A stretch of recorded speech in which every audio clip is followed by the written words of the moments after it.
So we are finally approaching the end of our first season as a franchise.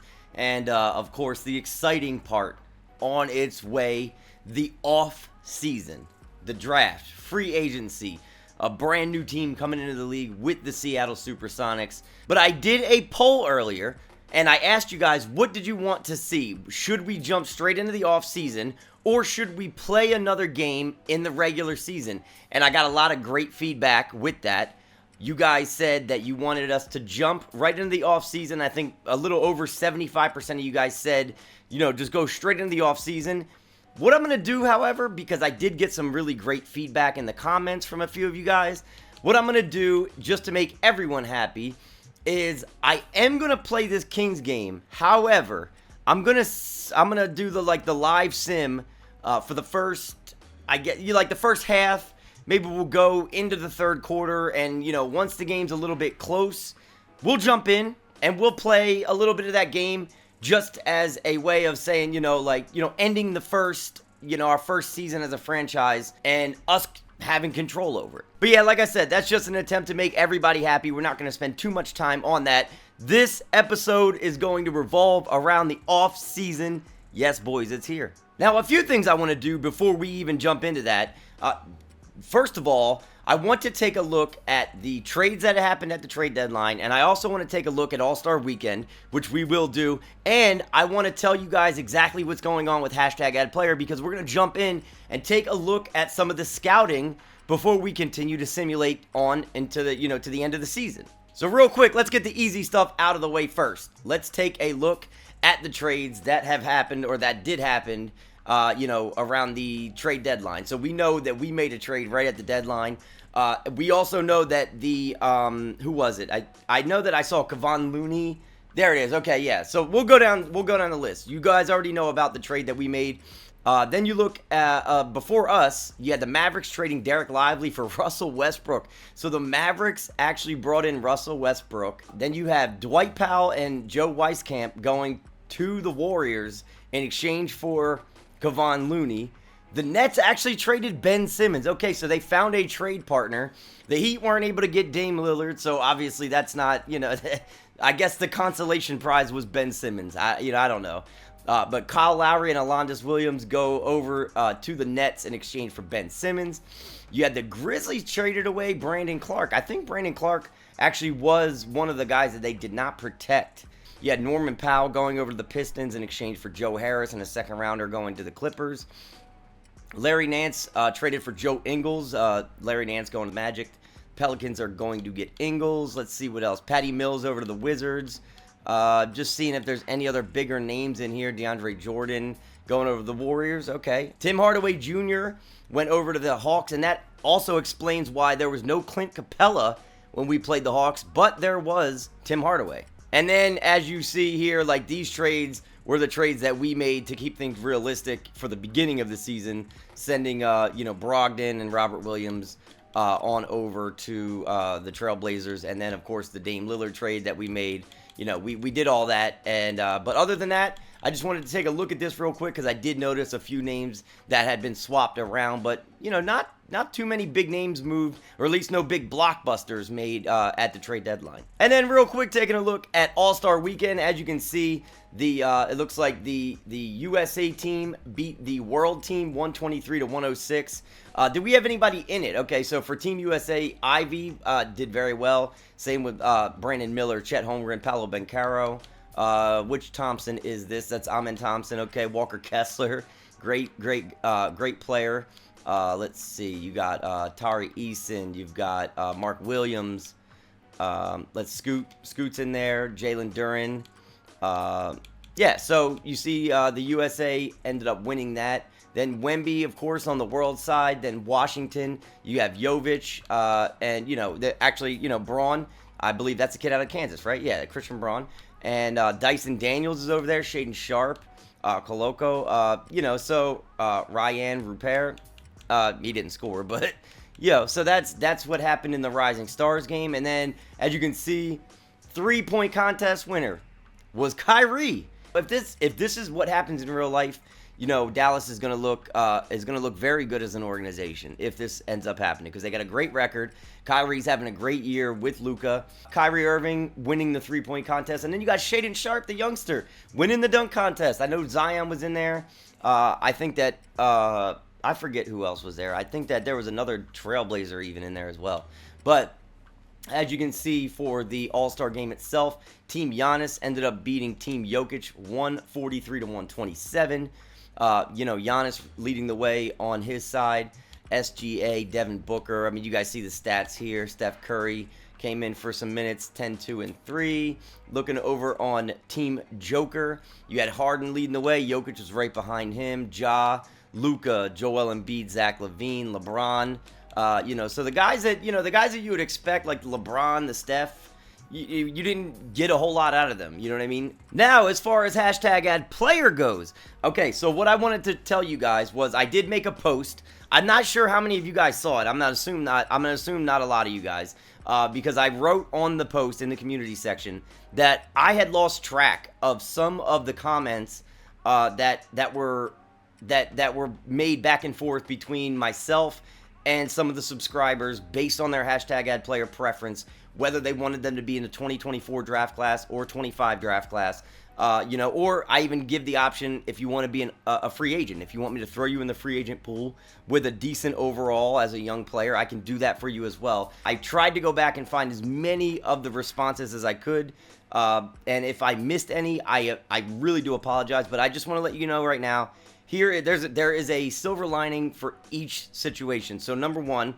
anybody that ends up in the 2024 draft class, first of all, even though you may not be a high draft pick because we've got realistic prospects in there as well, you're going to be in there this year. You know what I mean? So, your career is going to start off, a year ahead of time.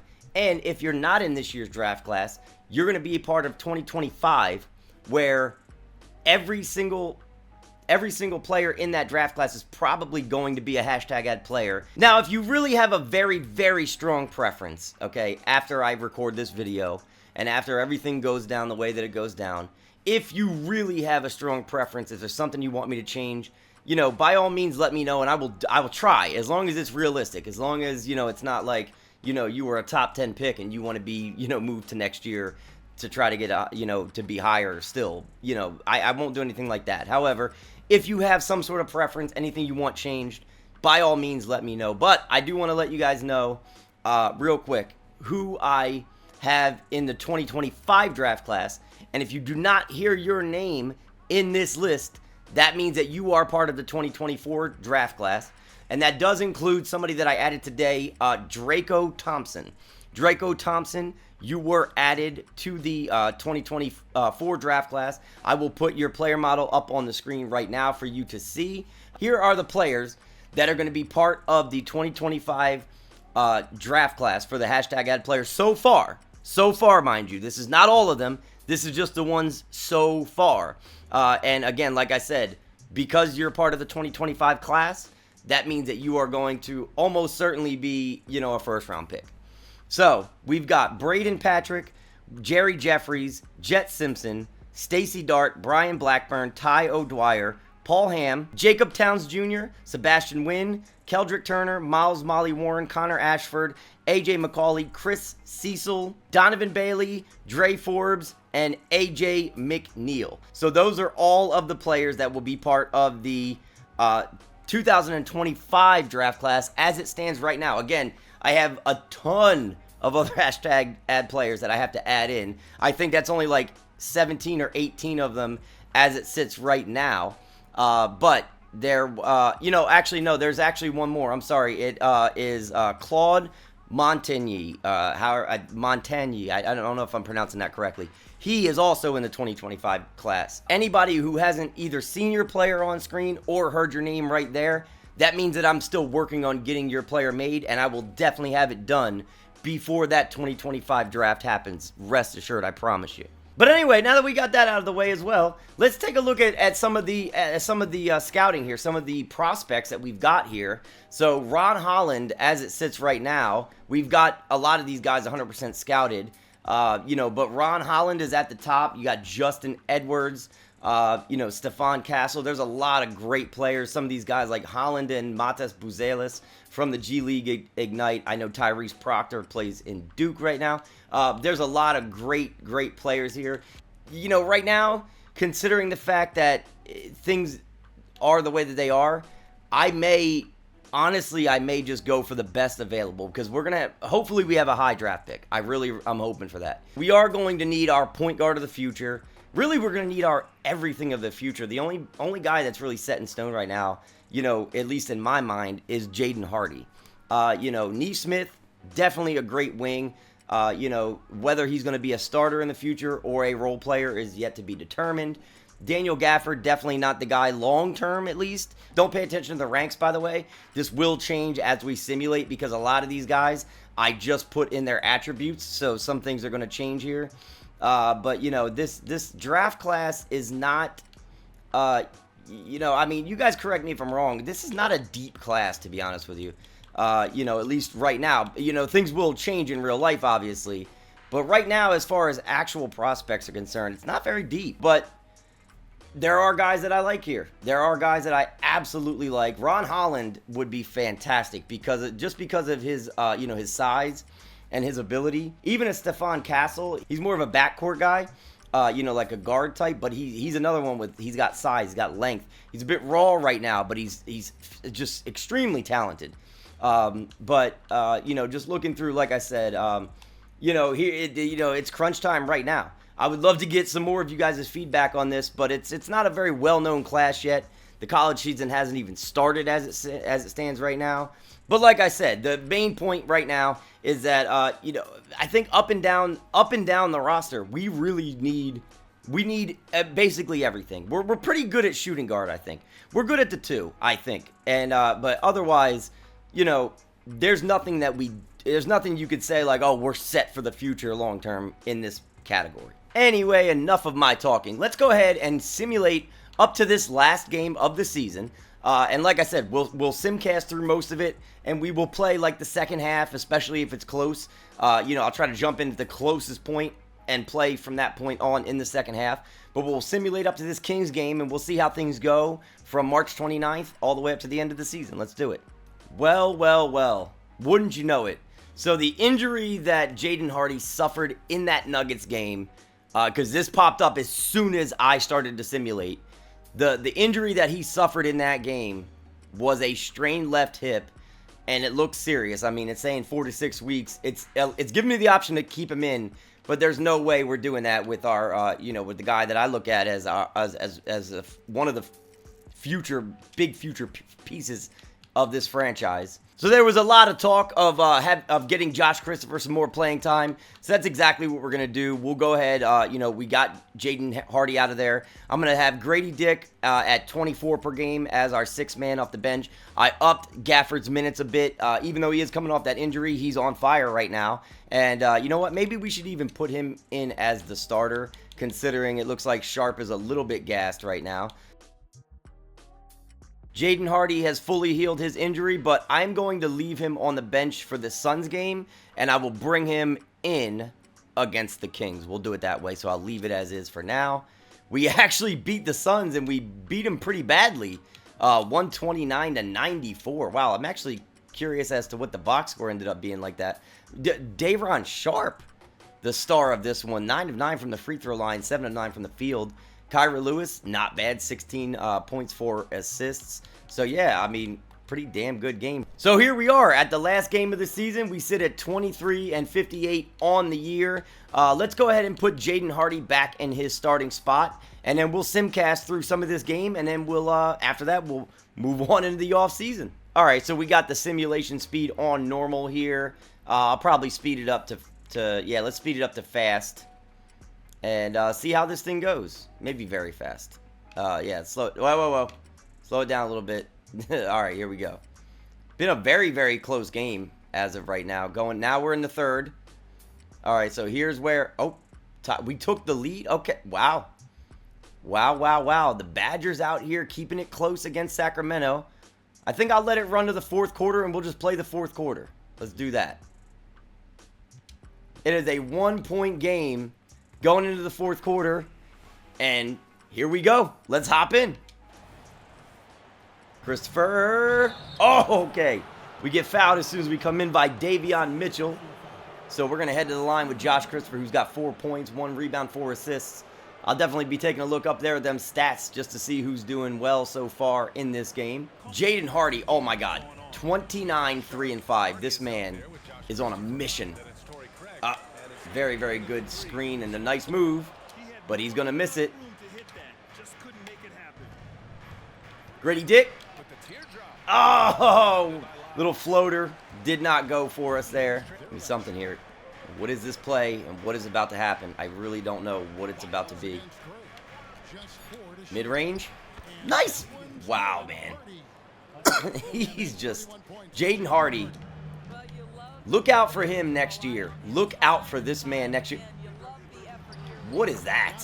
What kind of defense was that? That was my fault for sure. Give me a screen. Beautiful feed. That's going to be there all day. Why don't you throw... Bro, you got to drop the hammer on that. You can't lay that up. Not... Come on, Daniel Gafford. Don't do that. It's all good, though. It's 2 points. What am I complaining about? Oh, he missed. He missed. Come on, Badgers.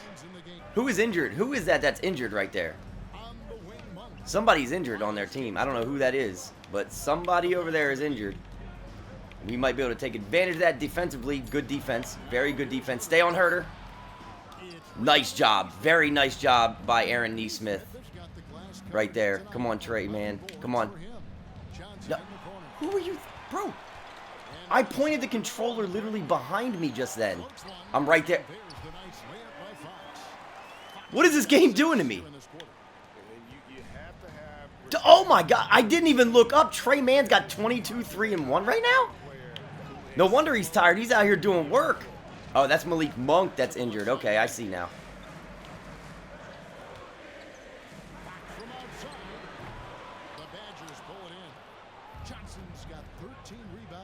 All right, they only got a 3-point lead. 5 minutes left in the game.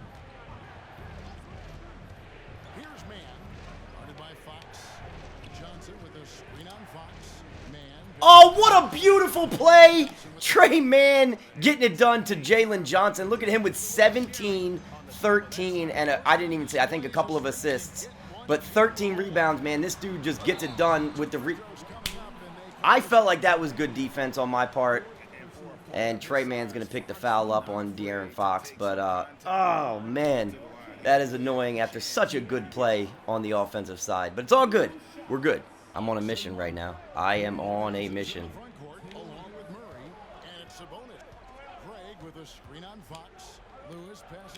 A beautiful feed inside. All right. Okay, Torrey Craig. We needed that. We needed them points. Kyra Lewis, a beautiful feed. I wanted to go over the screen. Okay. I'm glad he dished that out. I am so glad that he passed that ball. That's not a mismatch. That is not a mismatch under there. What do we got? What do we have here? Kyra Lewis. Come on, give me something. Grady Dick inside. Oh, what a beautiful move. What a move by Grady Dick and what a pass by Kyra Lewis. I'm all over the place right now. It's all good, though. It's all good. Be there for the rebound. Don't let that happen. That was my fault. I left him by himself, basically on an island. Come on. He's open. Oh my God, I can't believe that I finally got Kyra Lewis. His release is so slow. I mean, I just being slightly early, I can't believe I hit that, but sometimes you hit them. Sometimes you hit those. Yes, beautiful block. Beautiful block. Come on, boys. We got time. We got time here. We have a chance to take the lead. Nope, that ain't it. That ain't it. Give me something. Give me something here. Get it to him. Beautiful. Oh, no, it wasn't there. Oh, it wasn't there. How does he miss? How does he miss that layup? Torrey Craig, how do you miss that layup, I mean, that is just a textbook pick and roll. And we didn't even foul them. They called a timeout. Oh, man. I mean, it's 6.8 seconds left. All right, there we go. Suspense. End of the season. He makes them both. All right. We're going to take a timeout, talk it over, see if, yeah. See what we can do. Let's see what we can do. The last game of the season, and it comes down to this.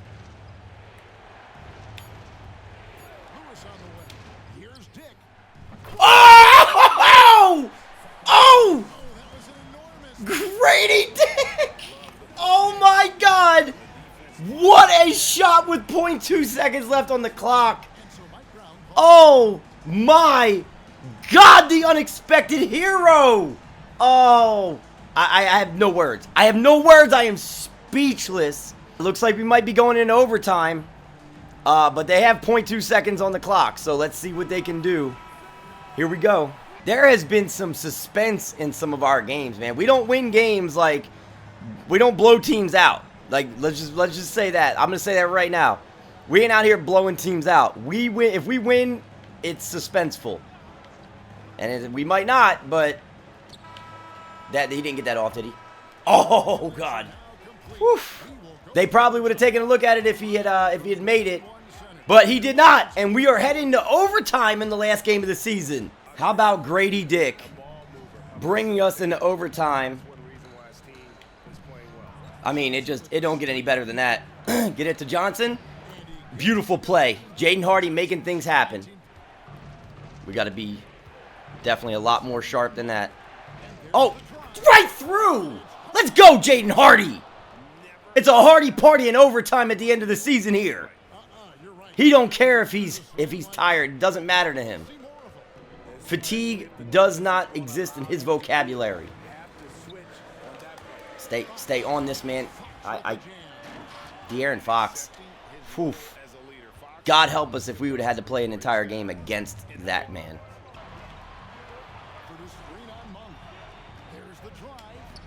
Oh my God, Jaden Hardy. 40-point game for the man with the green neon sneakers. You stand out, son, because you deserve it. Come on, man. We need to play some D here now. We need to play some defense, especially on De'Aaron Fox. No, get switch. There we go. Get there for the help. That's just, yeah, that's too difficult. De'Aaron Fox to Sabonis. Don't even try that. Don't try that. I'm there. I'm there. Oh, my God. Fifth on Trey, man, and I can see why. It's just so hard to stop De'Aaron Fox, man. No timeout here from Sam Cassell. We got two of them. Bro, this is a traffic jam.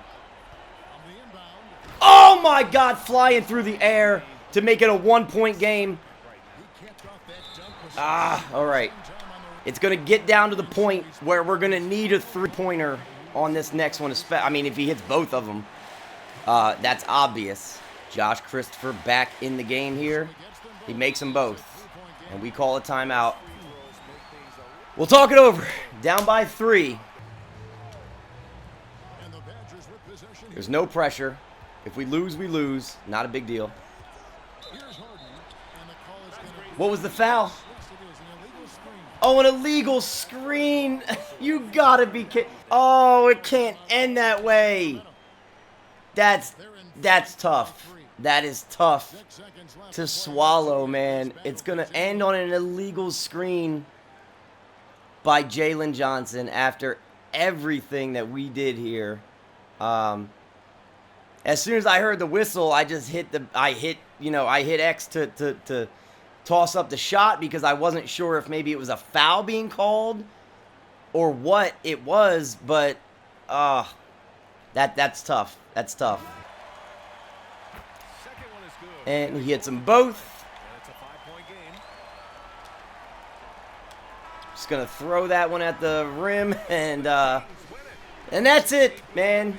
We brought it to overtime. We made it very interesting, but it's gonna end 140 to 135 in overtime against the Sacramento Kings. You know what, man? I didn't expect it to even be an exciting game. I actually just kind of thought we would come in get a look at the team for one last time during our first season, and go out that way. But it actually ended up being exciting, and you know what? I'm proud of that. Like I said, man, this team plays with a lot of heart, and all I can do is hope that carries over to the next season, because if so, there's a lot to be excited about. So before we take a look at our box score, let's take a look at the 2024 awards. And as you can see, Luka Doncic, MVP of the league, 35 points, 10.5 rebounds, 9.5 assists, a steal and a half per game. His efficiency is just absolutely off the charts. He's ridiculous. Taking a look at Rookie of the Year, no surprises. We seen this guy not long ago, Victor Wembanyama, 19 points, 10.5 rebounds, 2 assists, a steal and 2.5 blocks. Him and Luka are going to run the NBA for years to come. I really do believe that. Look at Chris Paul, man, in Golden State, getting 6th Man of the Year. You got to love that. And then you see Giannis, Defensive Player of the Year. He's going to have a lot of them trophies to put on his trophy shelf. He might have to make a whole hell of a lot of room in that section of his trophy shelf. And then you see, oh my God! Did not expect that. Jaden Hardy. It's a Hardy party in Louisville, baby. My boy got most improved. I did not expect a Badger to be in the 2024 NBA Awards, but our man, the future of this franchise, 20.5 points, 3.2 rebounds, 3 assists. My boy put up over 40 points in the last game of the regular season. Look, man, big shout out to Jaden Hardy, and this right here makes me very excited for next season. Jaden Hardy, most improved. Let's go, boys. Devin Booker, Clutch Player of the Year, 28 points, 5.5 rebounds, 5.5 assists, over a steal per game. He's just another fantastic player. And then Spoelstra. Look at, wow. Miami, 63-19 on the year. Didn't get Dame Lillard, but hey, good on him. Just a fantastic team all the way around, and it starts with Spo. He's an absolutely fantastic coach, no matter what anybody says. Executive of the Year goes to the Mavericks, Jordan Hobson, and that's all. Real quick, we'll take a look at the All-NBA first. You got Luka, Nikola Jokic, you got Giannis, Joel Embiid, Ja Morant. Taking a look at the All-NBA second, SGA, James Harden, Jimmy Butler, Dame Lillard on the Milwaukee Bucks, and then LaMelo. Look at LaMelo on the All-NBA second team. Then All-NBA third team, Trae Young, the man that we saw not long ago on this channel, Devin Booker, Jason Tatum, Julius Randle, Steph Curry, and then all defensive first, Luka making that as well. Wow, what a great player. Lonzo, Giannis, Evan Mobley, and Nick Claxton. Very, very, I love Nick Claxton, to be honest with you, man. Especially his story, just phenomenal. Paul George, DeLon Wright, Jaren Jackson Jr., Jimmy Butler, and Mitchell Robinson. Going to round out the all-defensive second. And then all-rookie first, you got Wemby, Brandon Miller, Chet Holmgren, Scoot Henderson, and Amen Thompson. All-rookie second, it looks like we got 4 guys here. I don't know if that's supposed to be that way. I don't know if it's always like that. But we got Vasily Micic, I think is how you pronounce that. Grady Dick making the all-rookie second team. You love to see that. Asar Thompson on there, and then Sasha Vezenkov, the guy that I said I wasn't even sure who he was, but he actually is a pretty damn good player because I did some research on him, and he's got potential for sure. So the playoffs are here, and we're going to go ahead and simulate through that, but I just wanted to give you guys a quick look, at the standings at the end of the season. Very top-heavy in the East here. As you can see, Miami and Philly, man, both with 60-plus wins on the season. Then you got Cleveland, Orlando, man, they kept it going. 4th in the Eastern Conference. You love to see that. Boston, Chicago. And then you got the play-in guys. The Knicks, the Hawks, the Bucks somehow in the play-in tournament. Over 500, but you expected more. The Raptors. Then you had the Pistons, the Pacers, the Nets, the Wizards, us, the Badgers, and the Hornets. Then in the Western Conference, as you can see, the Mavericks, 55-27. Then you got Memphis, Portland. Like I said, man, depending on what they do in the playoffs, it'd be great to see him go far, but that's been the Cinderella story this year. 50-32 in the regular season is insane. Then you got Denver, Los Angeles, they came up. They won their last 8, as you can see. They did a very good job there at the end of the season. Then you got Phoenix, and then the play-in. Oklahoma City was looking real good there for a while, and they're still looking pretty good. I mean, it's definitely a season to be proud of, but then you got them in the play-in. You got Golden State, Utah, and Sacramento, who we just played, and they beat us. And it wouldn't have mattered one way or the other because they were going to be in the play-in either way because New Orleans was, not even close. Then you got New Orleans, the Clippers. Man, what a story with the Clippers being that low in the standings. The Rockets, the Timberwolves, and the Spurs. So, yeah, we will definitely be, right there with the Hornets for that top pick. So over in the East, it was the Knicks and the Bucks making it from the play-in tournament, and it was the Thunder and the Warriors. So let's continue on through this first round. So taking a look at that first round, man, you see that the Bucks ended up getting swept by the Miami Heat, man. The Heat are just doing their thing. Great season for them so far, and it continues. The Magic, unfortunately, getting beat by the Boston Celtics, but they put up a great fight. Chicago advancing over Cleveland, a nice upset there. And then Philly sweeping the New York Knicks. You guys probably can't see it on your screen, but that's what happened. And then over in the West, the Grizzlies beating the Thunder. The Phoenix Suns end up beating our Cinderella story Portland Trail Blazers in 7 games, however. Same with Denver over the Lakers. They beat them in 7 games. And then Dallas just barely squeaking out a series win over the Golden State Warriors in 7. So here it is. The conference finals. You only had one, of the semifinals actually go to 7 games, and that was the Heat versus the Celtics. Celtics putting up a hell of a fight, man. But, other than that, we had 2 sweeps. Dallas sweeping Denver somehow, and the Sixers sweeping the Bulls. And then Memphis over the Phoenix Suns. What an upset there. So, in the West, you got the Mavericks versus the Memphis Grizzlies, 1 versus 2 on that side. In the East, you got the Sixers versus the Celtics. The Celtics ended up taking Miami, man. That's crazy. But here we go. Let's see who makes it to the finals. Let's see who is going to take that trophy. Is the Kyrie Irving experiment? Well, at this point, you can't even call it an experiment anymore. I mean, there's been results. I mean, you're getting the results at this point, so it's looking good. So is the Kyrie Irving thing going to work out? And maybe they win. Maybe they win in his first season in Dallas with Luka. Let's see. And not even close. The 76ers. Could you imagine? Could you imagine real quick in real life if this happened with all the trade talks around James Harden, and then now people saying that maybe he won't leave Philly? Imagine if he ends up staying and this ends up happening and he ends up being the Finals MVP. How Philadelphia will look at him. But look at those numbers, man. 29 points, 16 assists. I got to take a real quick look here at the final game that they played. So it was nobody on Dallas' side really put up too much of a fight. Luka with 25, Kyrie with 22. They picked up Clint Capella. He had 12 and 12. But look at James Harden. Yeah, Embiid was in there. So, I mean, they had their guys. But Harden, man, just a fantastic series. 16 assists is ridiculous. That's crazy. But, man, 76ers, they sweep the Mavericks in year 1, and they are your NBA champions for 2024. So, like I said, that is the end of part 1. We will move on to part 2 in the next one.